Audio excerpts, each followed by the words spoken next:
Hey folks, it's Stock Picks by Tim. Hope your day's going good. I've got 5 stocks for you guys to look into today. And we're going to start off with PayPal here. And looking at the chart recently, you'll notice that we are in a slight uptrend, but I do think this can come down further. We are having trouble breaking over the 21, 8, and 13-day EMA.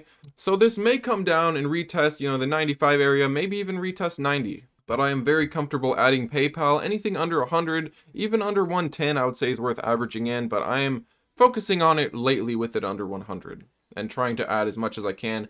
And actually today I did sell a bit of Walmart to buy some PayPal and put some cash on the side because I was a little bit low on cash, and that was the main reason I did that. I just see more upside in PayPal compared to Walmart. I might as well take that money, keep some cash, and go into something that I just see a little bit more upside with. Next up is going to be Indi Semiconductors, or INDI. This is my highest conviction semiconductor stock play. And you'll notice when you go to their financials, you'll see that revenue steadily increasing. Also, looking at their balance sheet, you'll see that their cash on hand is $219 million, whereas their debt is only about $7.8 million, basically $8 million. I like that ratio. And you'll notice the same thing with Indi is the higher lows. Although we have been having lower highs, but I do think this is starting to contract. We are going to see that volatility contract, and then we are either going to move to the upside or the downside. I'd argue we're going to move to the upside. Now, next up, I want to talk about Bionano Genomics, or Bngo. And you'll see here that they actually just had a conference, a webinar, I guess, and it was on March 9, yesterday as of this upload. And I'll leave you guys a link below if you want to listen to that. And I'll leave you a link below to my video that's edited about 10 minutes of the 30 minutes webcast, or you can just watch the whole thing here, and I'll leave you a link for this as well. And make sure you write on your calendar that March 15th they're having another conference. And you'll see with Bngo it's a similar story. We're getting higher lows, and we did this before where we had a huge dip and then it had a 10-cent difference, and it was about the same thing here. We had a huge dip. Our next low was a 10 cents difference from the previous low. So I do really like Bngo at this price, but I do expect it to come down a bit and retest these levels.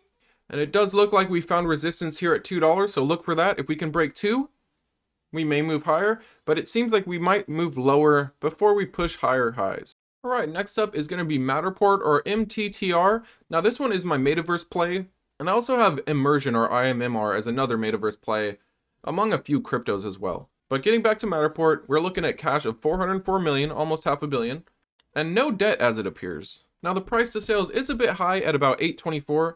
Now the price to sales is a bit high at about $8, but you'll notice that it is considerably lower than what was reported in December of $58. And this is mostly due to the stock price just being so beaten down. We went from being about $30 and now we're only about $7, $8. Now looking at Matterport's chart, we have come off of our low of a little under 6 all the way up to about 7 in less than a few weeks. But even with it slightly coming up a little bit, I am comfortable averaging in, and I am just about fully built out, very, very close.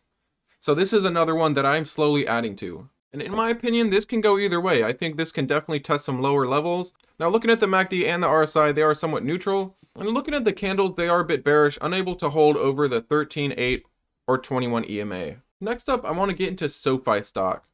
Now you'll notice that we had a false breakout here, so keep an eye on this. If we can break this downward trend line here, we are likely going to push higher.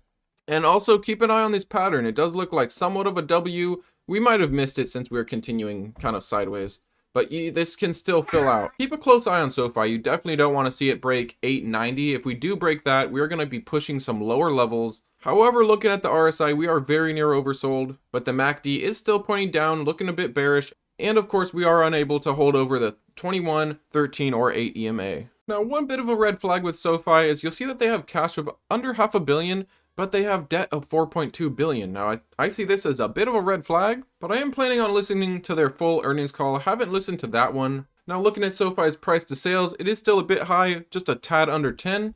But I think as this company continues to push out earnings and increase their revenue, we are going to see that dwindle very quickly. Now I've got a bonus for you. I want to talk about VLTA, or Volta stock. I think this is in a great price to get in, and I'm going to look at the chart here in a second. But first off, I want to let you know that their earnings is coming up on March 21, and that is confirmed. And they're also having their conference call at 5 p.m. Now we're going to be looking closely to see that revenue continuing to increase, like has been the trend the last 3 quarters. We've got almost 5 million in revenue, then almost 7 million in revenue, and then pushing 9. So I want to see over 10 million in revenue and that'll be a great sign for Volta. Now, as for Volta's chart, we were trading up on this trend line, and then once we broke it, we continued downwards, and now we're back here at this base, pushed up off of it, and looking pretty good now. I do like it anywhere in this zone. I think it's a great time to average in. Now, I've been preferring to average into this one instead of charge point because charge point has been running up quite a bit lately, and I do have a fully built out position in charge point.